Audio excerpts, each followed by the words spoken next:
Tales of Venison Jack, Part 3. Norman Justice.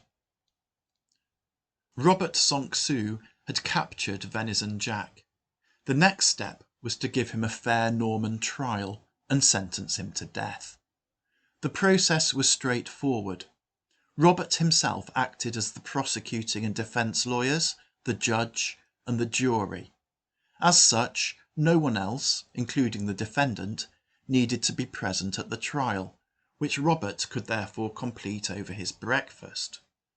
While consuming his bacon and eggs, he found Venison Jack guilty of poaching, affray, and attempted theft, and sentenced him to be hung by the neck until he was dead. On the basis that anyone associated with a known criminal must be guilty of something, he also determined to hang Edmund. Edmund's father was Egbert. Before Robert had come along, Egbert had owned extensive lands. Of course, these all now belonged to Robert, with the exception of a small farm where Egbert scratched out a poor living with his destitute family. But as Edmund had been living on that farm, and he was a criminal, Robert decided that Egbert was guilty of sheltering a felon. This was a serious offence. Robert therefore decided that justice required that Egbert should forfeit his freedom and his vestigial freehold, and dispatched Black Hubert to put this verdict into effect. And so it was that one morning Black Hubert rode through Mistletoe Wood, heading toward Egbert's farm. Alongside him rode the sergeant, Reynold, and behind them marched the spearmen, Geoffrey and Rolf, and Martin with his crossbow.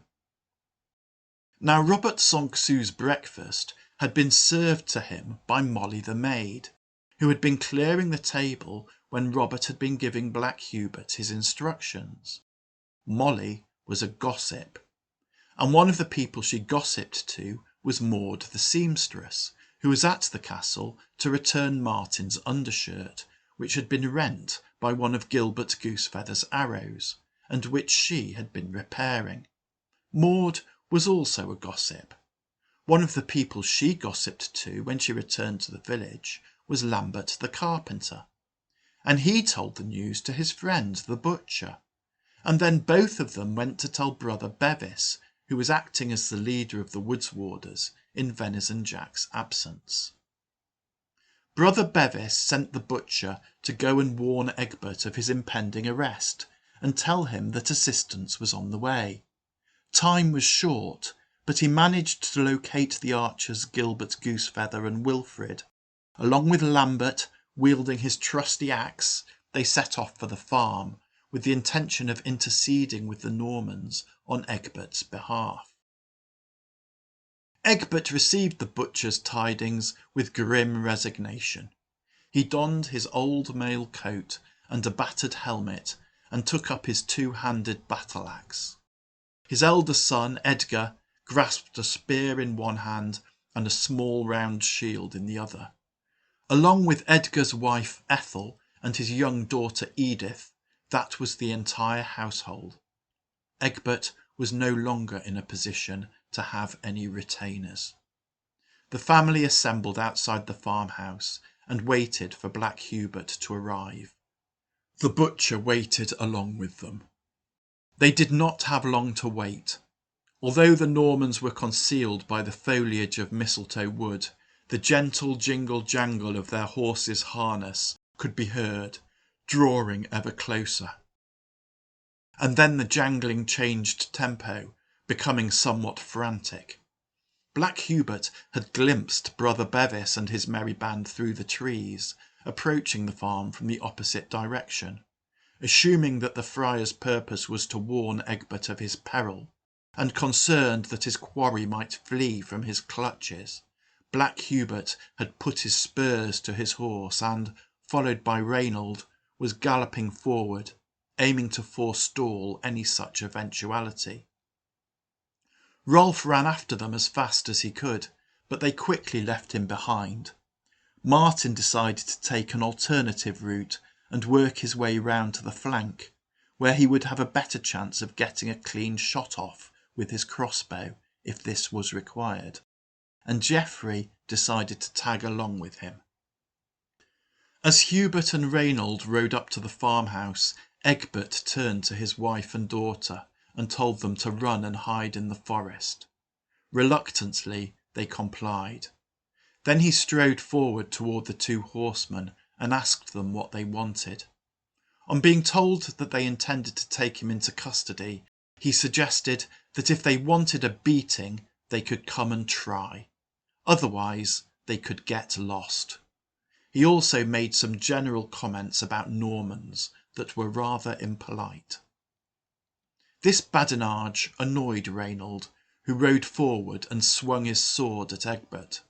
But Egbert simply stepped back out of the way and laughed at him. Brother Bevis and his band had now arrived on the scene, and Wilfred announced his presence by loosing an arrow at Reynold. His shot was accurate, but it was repelled by Reynold's hauberk. However, it did have the effect of distracting Reynold, with the result that Edgar was able to charge him and land a blow that unhorsed him. And then things got even worse for Reynold, as Lambert and the butcher piled in, raining more blows upon him. But Reynold's armour was well wrought, and his shield was stout. He shrugged off these attacks and riposted with a sword stroke that put Lambert definitively out of the fight. Black Hubert had been watching the action from a distance, considering whether and when he should get involved. His deliberations were disturbed when Gilbert Goosefeather loosed an arrow at him. Gilbert missed his target, but he did succeed in galvanising Hubert into action. He charged into the melee, stabbing at Edgar with his spear. Edgar deflected the thrust with his shield. Egbert and Reynold were trading mighty blows, each driving the other back in turn, but without doing any real damage. Meanwhile, Edgar and the butcher ganged up on Hubert, throwing him from the saddle. Things were looking bad for Hubert, but Rolf had finally arrived. He barreled into the butcher, running him through with his spear, and Hubert was able to struggle to his feet. Gilbert Goosefeather tried to help by loosing an arrow at Rolf, but again he missed his mark. And now Brother Bevis threw himself into the fight, cracking Reynold over the head with his crucifix. Reynold's helm was sturdy, but for a moment he saw stars. Bevis wound up to strike Reynold a second time, but before he could do so, Rolf was upon him, stabbing at him with his spear, driving the friar back. Reynold shook his head to clear it and struck again at Egbert, and this time his sword struck home, biting through Egbert's mail coat and tasting his blood. Egbert staggered. As he did so, Reynold struck him again, and now Egbert sank to his knees and then collapsed, face down in the dust. Edgar saw his father fall. He launched one last and ineffectual blow at Hubert, and then he ran, following in Brother Bevis' footsteps. Wilfred and Gilbert also decided that it was time to call it a day, and withdrew from the scene, pursued some distance by Rolf, who taunted them for their cowardice.